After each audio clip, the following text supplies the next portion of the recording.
Hello there, Rana, and welcome to another Live Watches Vox Machina. Oh boy, so we couldn't get to this on Monday, unfortunately, so we're here without chat again. Makes me very sad. I miss them. I miss chat so much. Calling me an idiot. When you get called an idiot, after 2 days later when you post it on YouTube, doesn't hit quite as hard as getting called a complete and total moron live there on the stream. So if you want to call me an idiot to my face, then you can always swing by twitch.tv/livethecyberdole every Monday at 2 p.m. for anime, or throughout the rest of the week for the rest of my streams. My schedule is, of course, on the community page and on my Twitter, pinned to the top. But besides the point, we're here with more Vox Machina. Oh boy. So, our boys and girls are still in the Feywild, and Grog is at 1 strength. Our boy, he needs some milk. Our boy needs some milk.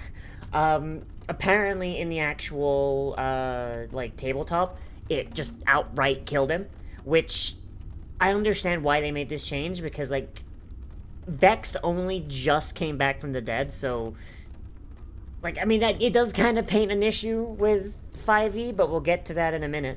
But I do appreciate what they've done here. But now they've found the town that Vex and Vax grew up in, and it's in the Feywild for some reason. I don't know, I imagine some stuff happened.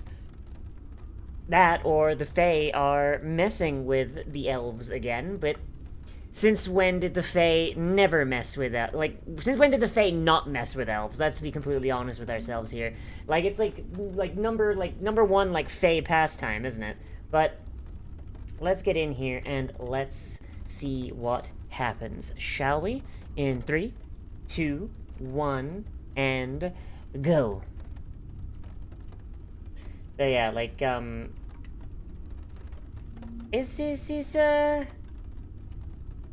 Oh no, we got a pre-roll here. Hang on, we'll see this first, and then we'll get to the.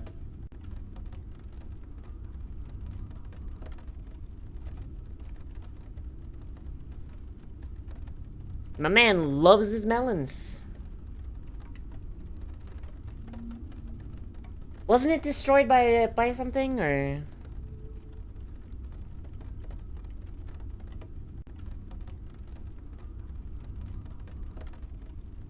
Also, I imagine, the Eladrin would generally do that, right?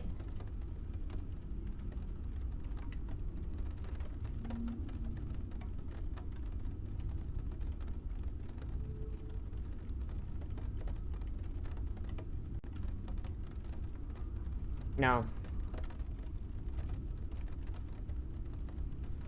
Gonna be honest, Pixies are an absolute goddamn nightmare. If I would rather never mess with Pixies. Geez, it's almost as if being straight in the middle of the Feywild is generally a bad idea.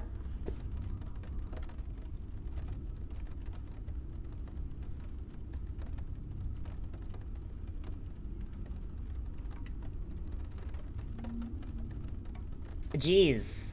Knowing what I know about High Elves and how they treat their half-elven children, probably a bigger dick against them than for them there, I don't know. But yeah, lowering Grog's strength to 1, and basically just killing him without killing him, is probably the best thing they could have done without getting rid of, the impact of Vex's death. But that's mainly just an issue with 5e in general. In 5e, death is cheap. You go down, so long as the enemy doesn't double tap, and most enemies don't generally double tap unless, there's a really good reason to, you're generally not gonna die, unless something goes really wrong. And even if you do die, you can be resurrected within a minute of the combat ending with Revivify, so long as your team has, a 300 GP diamond, or resurrected in perpetuity within a year Actually, no, within perpetuity with a 1,000 GP diamond and resurrection. You know, like, death is extremely cheap.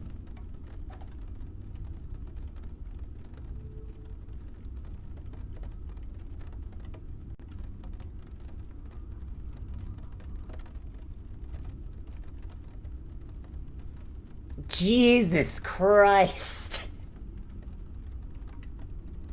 Our boy got that knife ear fever, oh boy.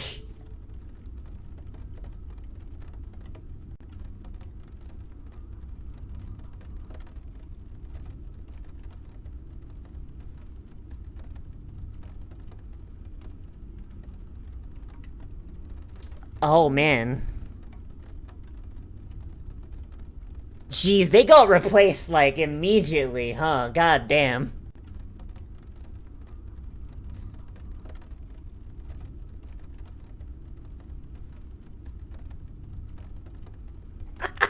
Oh, Dad told me all about you, said you were bastards, and that he hoped you died and went to the deepest pits of, oh god.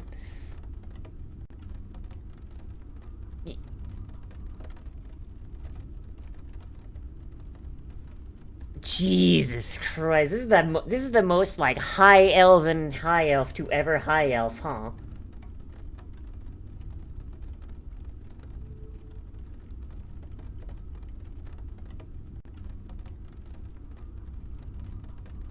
So they didn't even make it to the Feywild. Okay, this entire time I thought they were in the Feywild, but alright then.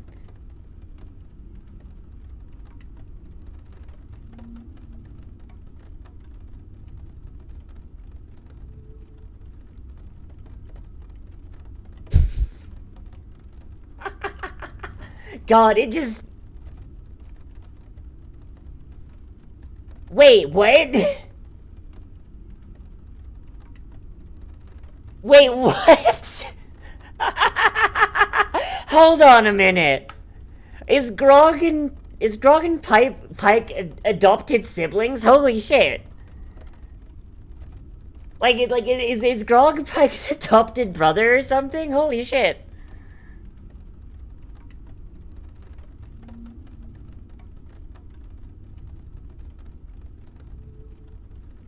High Elves actually planning to fight dragons that are hiding like bitches? Damn, that's new, huh?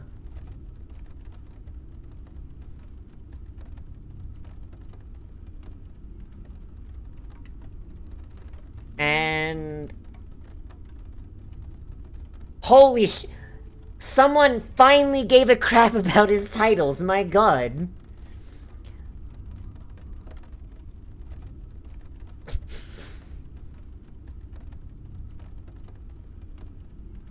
Jesus Christ, this boy.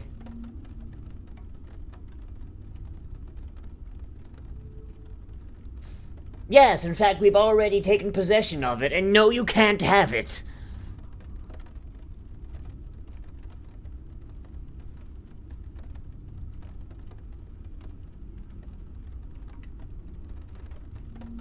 It always bugs me whenever I see high elves that, like, look at legends and go, oh no, that's bullshit. Like, my guy, according to, like, certain people on the planet, you're a legend bullshit, so fucking, you know what I mean? Oh, what point does she just kill him? At what point do they just stab and murder him? Holy shit.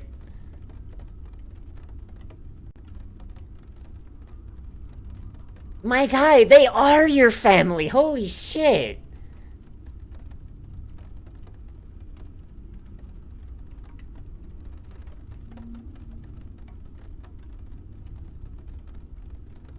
Jesus.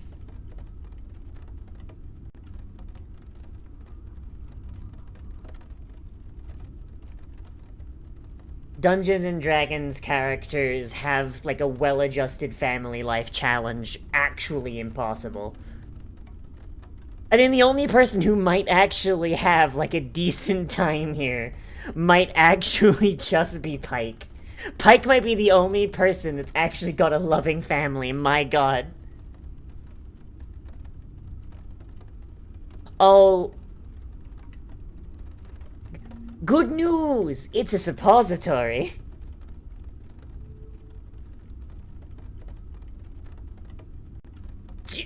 Scanlan! I really want to know what this was. I really want to know what this was during the tabletop. Did they get... did they not get separated in the tabletop? I remember someone said that before, but I'm not sure.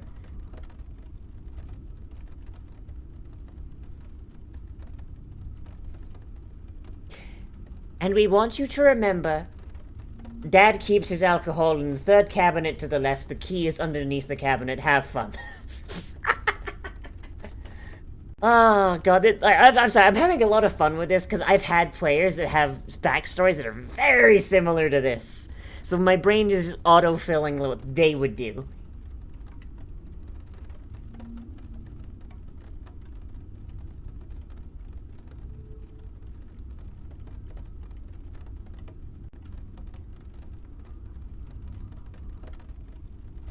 Ooh.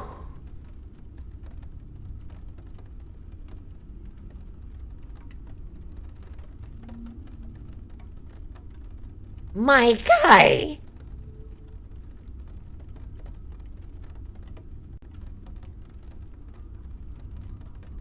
He's the one that stooped a human and pumped out twins. And then just, like, was like, oh yes, I'll look after them. And then fucking emotionally abused them for years. Like, my god. My guy, you're gonna live, like, potentially forever, depending on what flavor of High Elf you are. They're gonna live, like, 120 years tops.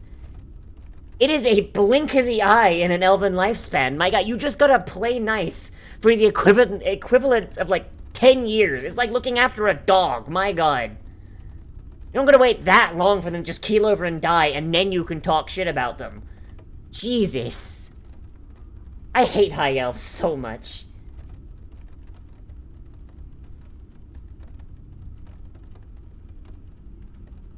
Actually, want to specify, I hate Sun Elves. Moon Elves are chill as shit. I love Moon Elves. Sun Elves, though, like these motherfuckers.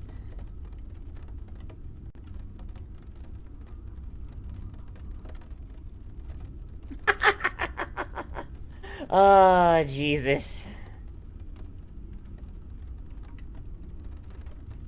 Yeah, like, Sun Elves are, like, the most annoying things ever. Like, they live for thousands of years.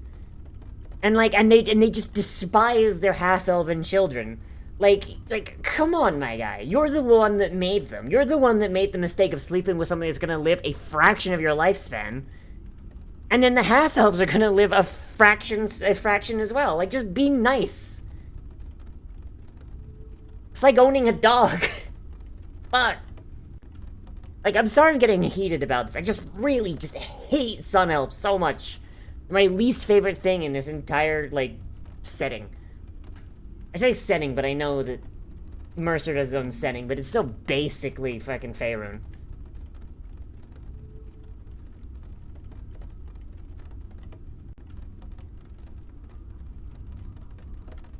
Yeah, it turns out if you have family that kinda sucks ass in his shit, telling them to fuck off and calling them bastards really only hurts you in return. Because you want them to like you. It's almost as if that's how abuse works.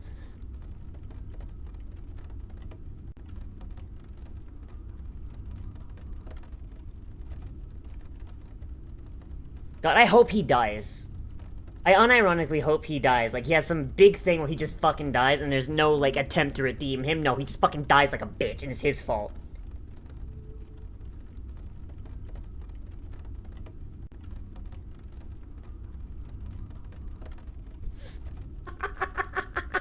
Oh no, this entire glade is chaotic evil. Oh shit, oh fuck.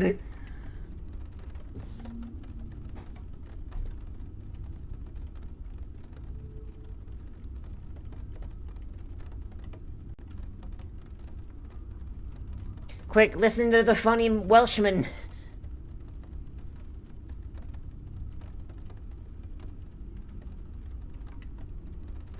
Oh.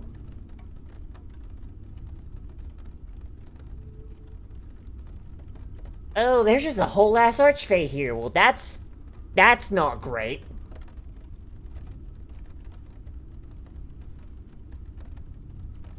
And let me guess, the person who's got unresolved familial trauma is going to submit to the archfey and turn evil for an episode. Well, that's gonna go fun, huh?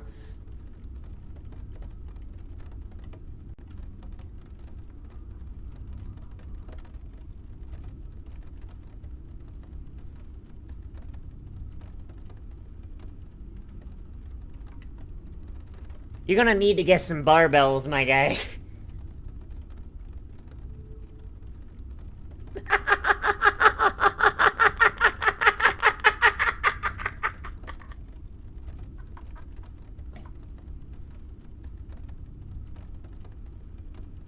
Okay, so you're gonna need the prostate then. Alright, just up you go. Gonna need to cast Shocking Grasp on your prostate, my guy.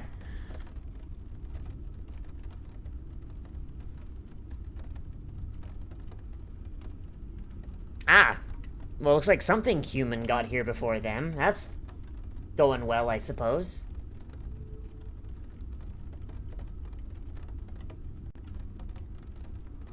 Okay, maybe don't. Maybe don't. Yeah, this... Oh, God, she's just gonna become a goddamn bog body, isn't she? Jesus. Hey, Druid, maybe cast fucking, like, Thorn Whip or something? I don't know.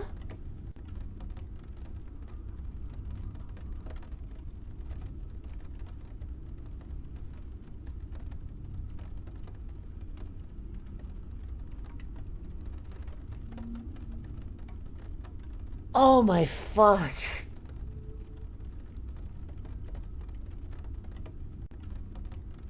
You're going to have to murder him and wear his skin. Take this skinning knife. Oh no, this is gonna go real bad, huh?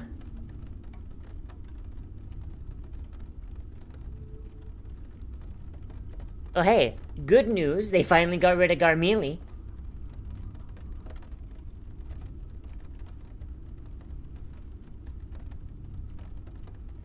God, wouldn't it be funny if the twist is that the Archfey was actually just based as shit?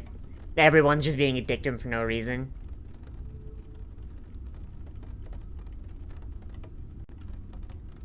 Oh, there's just a whole... There's just a whole ass Eladrin in that tree, alright.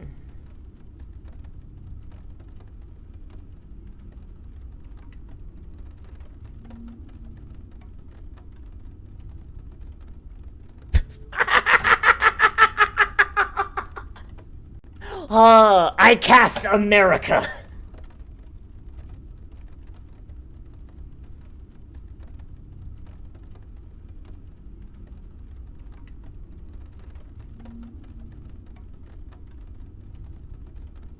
I'm actually surprised we're not seeing any Eladrin here. You would think that, like, in the Feywild, when you got elves running around, there'd be at least one Eladrin, right? At least the one.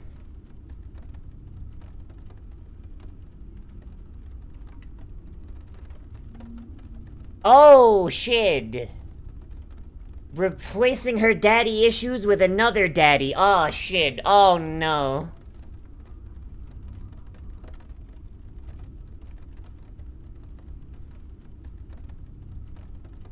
Oh, boy.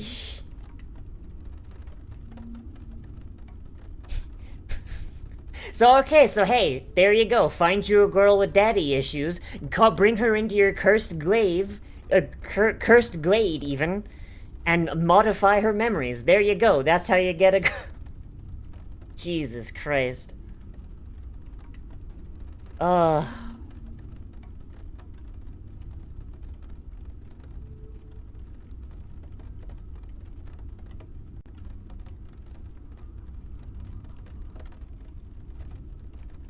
Yeah, probably don't want to be given a... Probably don't want to be given a Fae your blood on that one.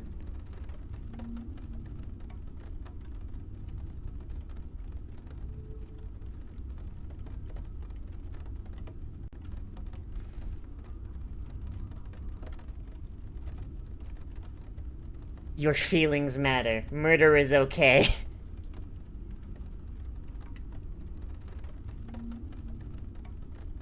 Oh my god!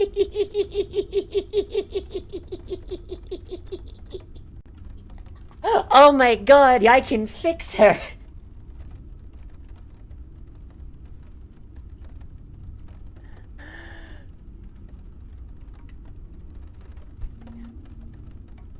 Damn. Damn, that's all it took. Holy shit.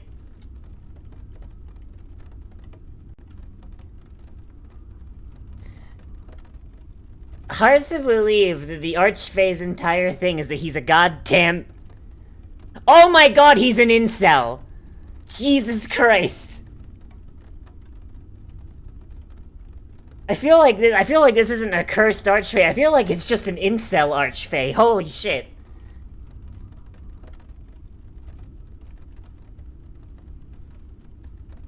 Oh.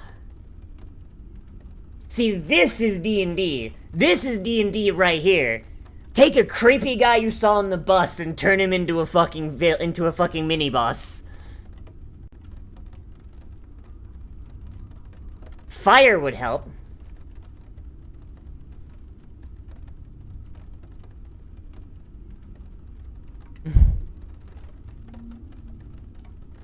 Like, you ever wanna make a villain for one of your female players? Go on like r/incel if that fucking still exists, and just read through those posts for a little bit. You'll be able to make a villain pretty quickly. God, someone's gonna take me seriously one of these days. Jesus.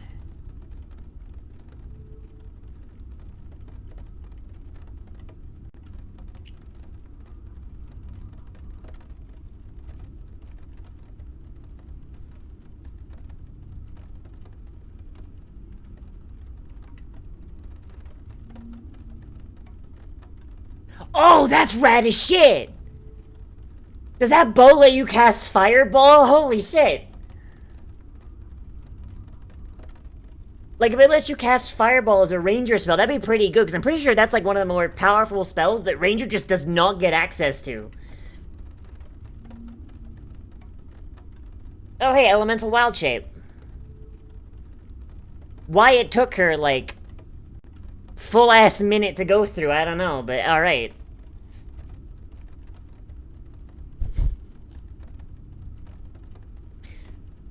Travel via plant. A unorthodox usage of the spell, but alright then.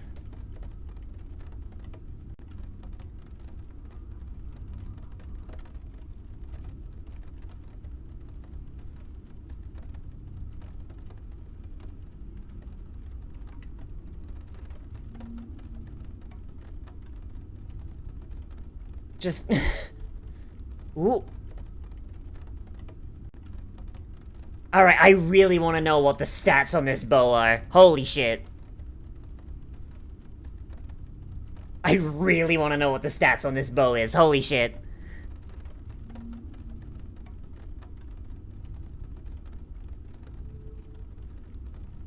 This is a really, really good, villain, though. Character with daddy issues. Their villain is a fucking incel. That is honestly pretty fun. Like, and like the phrasing, the verbiage that he uses is like really, really creepy. But it's also something that, like, you actually see when you go to certain parts of the internet.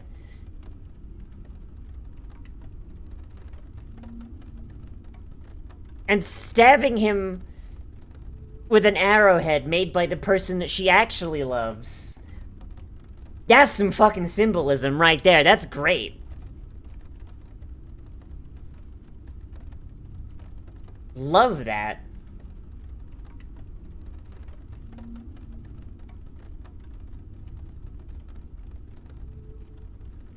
Like, I'm gonna call it symbolism when it's pretty fucking blatant, but like... It's like I've been saying, like, thematics are important. And it adds a lot of emotional weight to stuff like that, you know?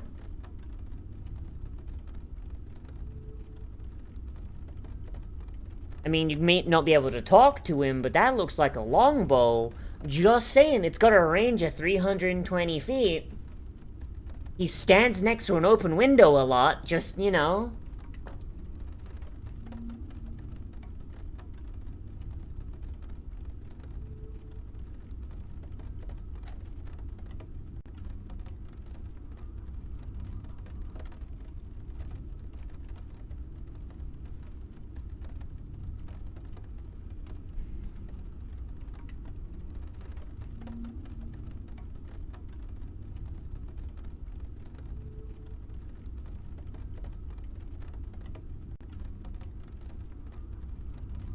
Yeah, actually, because a fawn can't actually do this shit. Is this fucker a goddamn archfey?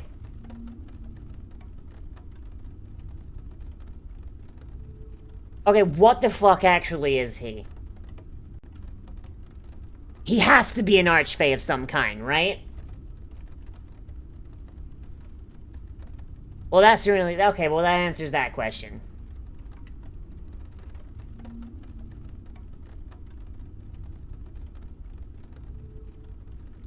Alright.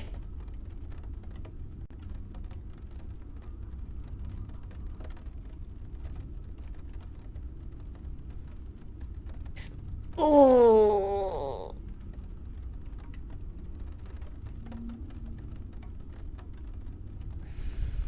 He's doing it. He's doing his best.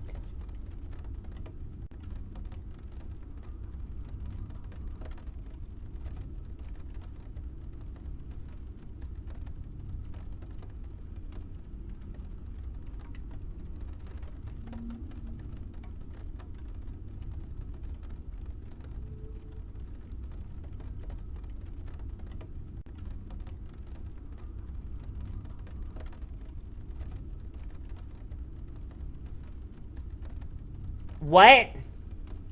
Wait, what? I'm sorry, what? Okay, that's a fucking stinger. Oh, okay, okay. Once again, the continuation, Dungeons and Dragons character have a functional family dynamic challenge.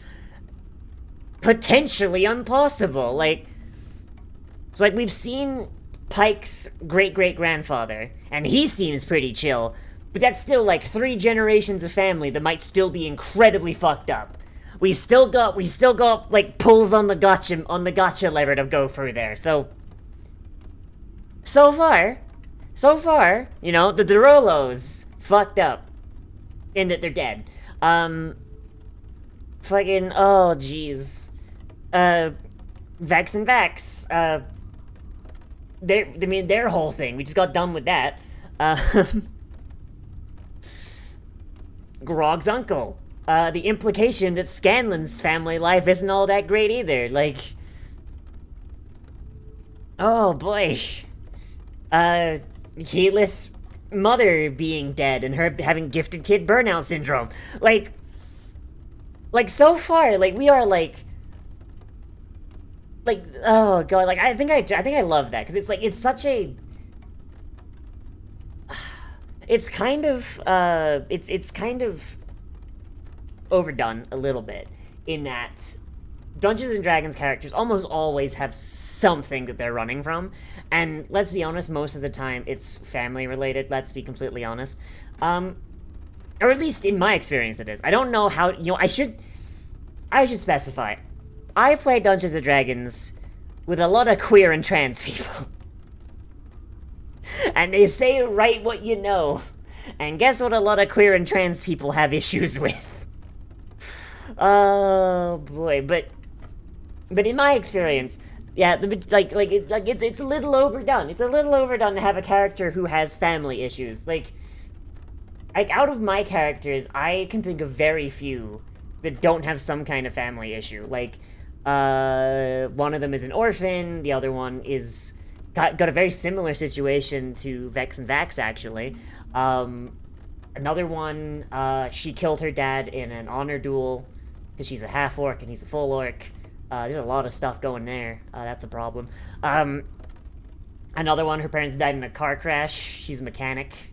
Like, just go down the list. Like, another one, cyberpunk character, family, they couldn't pay rent on time, got hermetically sealed in their apartment. They starved to death while she was locked outside.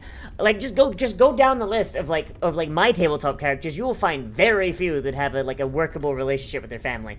And a lot of my friends have a similar kind of deal. Like, I think out of my immediate D&D friends that come to mind, I can think of one person with one character who has a decent family setup. And even then, their dad is a literal devil who has 24 children, including them. So there's something going on there. Yeah, I do kind of think it's overdone, but there's a reason it's overdone. It's because it makes for really good drama, and this works really well here as well. I really like seeing how each of these characters they have something that drove them to become adventurers in their past. There's something about them that is just inherently fucking broken, and part of finding these vestiges is fixing that, or at the very least not fixing it, addressing it. And I like that a lot. I think that's really cool. And this is just really neat. I do appreciate here that we're kind of doing the entirety of Vox Machina just kind of in one fell swoop versus doing what season 1 did, where it's just kind of the Percy show.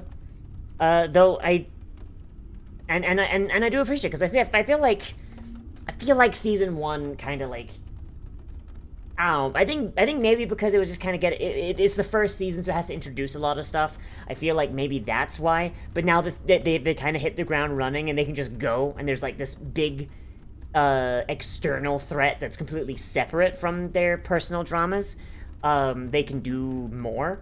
I like that a lot. It's cool. It's nice seeing each character get a moment to shine and a moment to address stuff, and you could see where their backstories and personal dramas and individual experiences intersect, and they can kind of counsel each other on them, and that works really well. It's that's the best thing about Dungeons and Dragons. A good party becomes essentially a family, and that's that's the best part. It is a I feel oh god, a friend of mine once described Dungeons and Dragons parties in the most succinct way possible, and I'm trying to remember exactly what she said.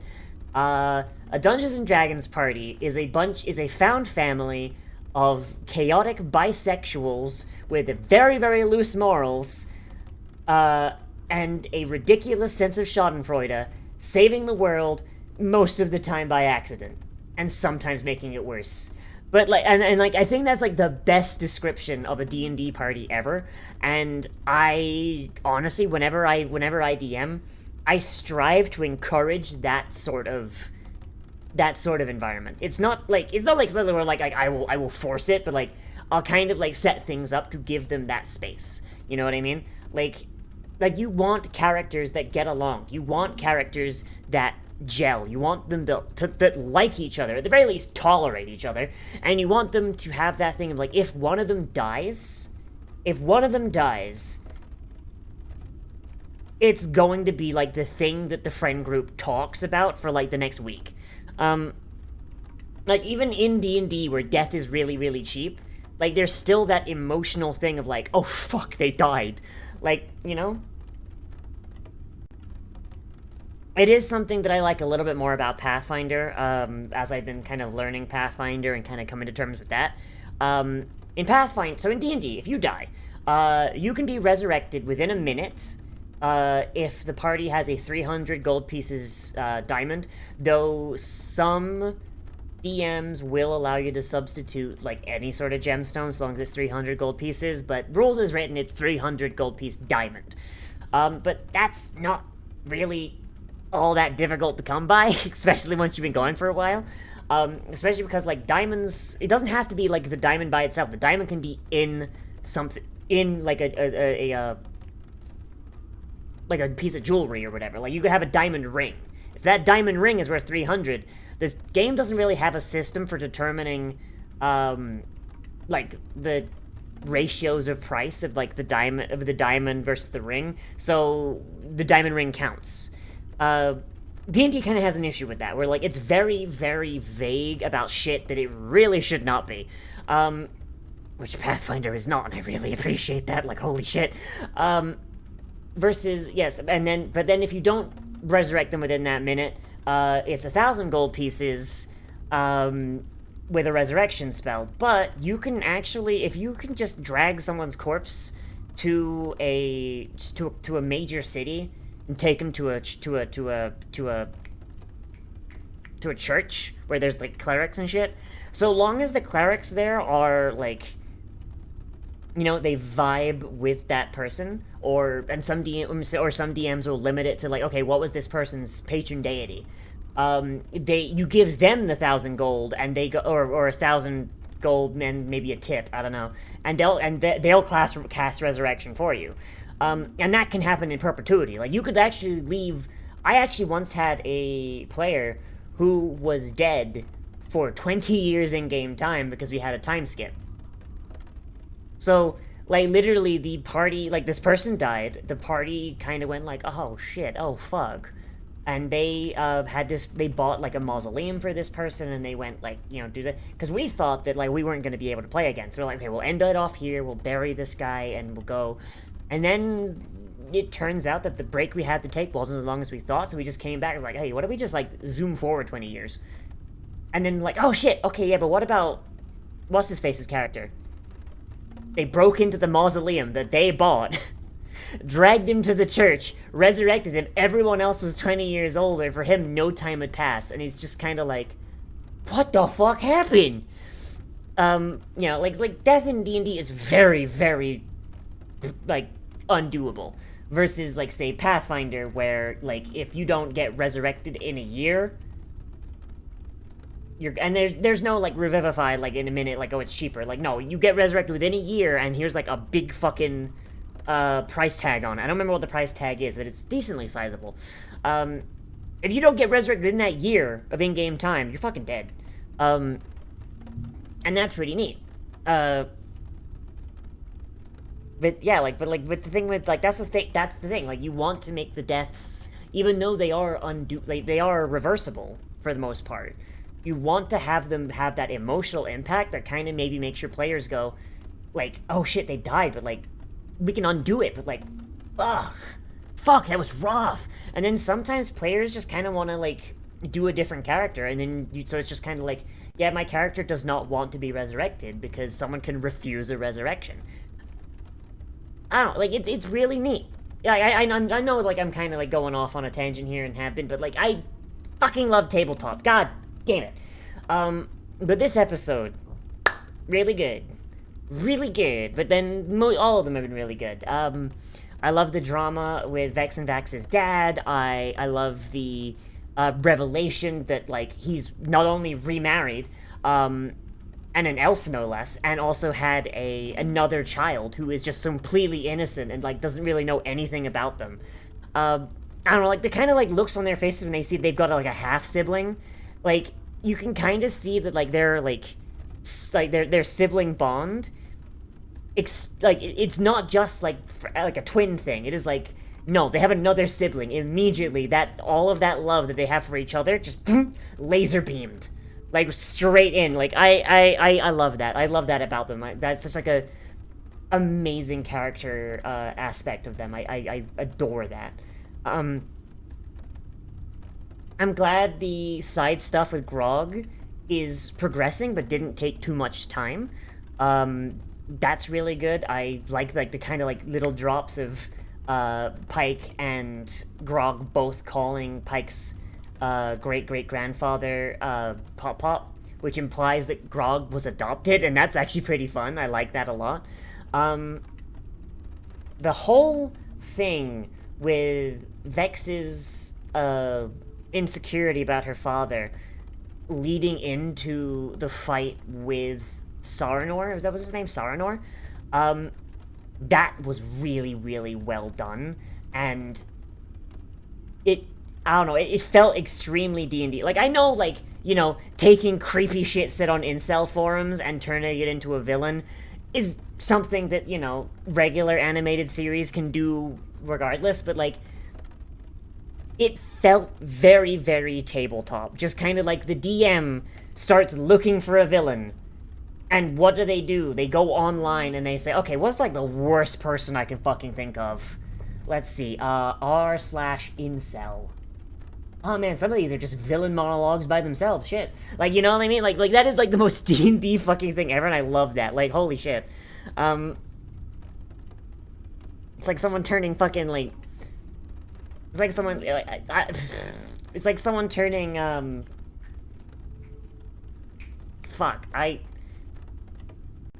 You know what? My brain just flooded with like a bunch of famous incels, but I don't want to. Darkside Phil. Yes, he uses Darkside. It's like someone turning Darkside Phil into a fucking video, into like a tabletop villain. And you know what? That would honestly be pretty funny if it wouldn't be the easiest fucking fight ever. Darkside Phil casts skill issue. Jesus Christ.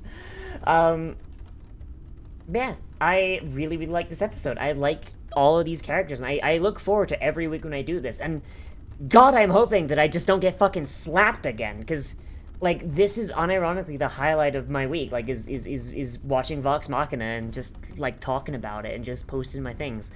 Oh, boy, this is great. This is great, I love this.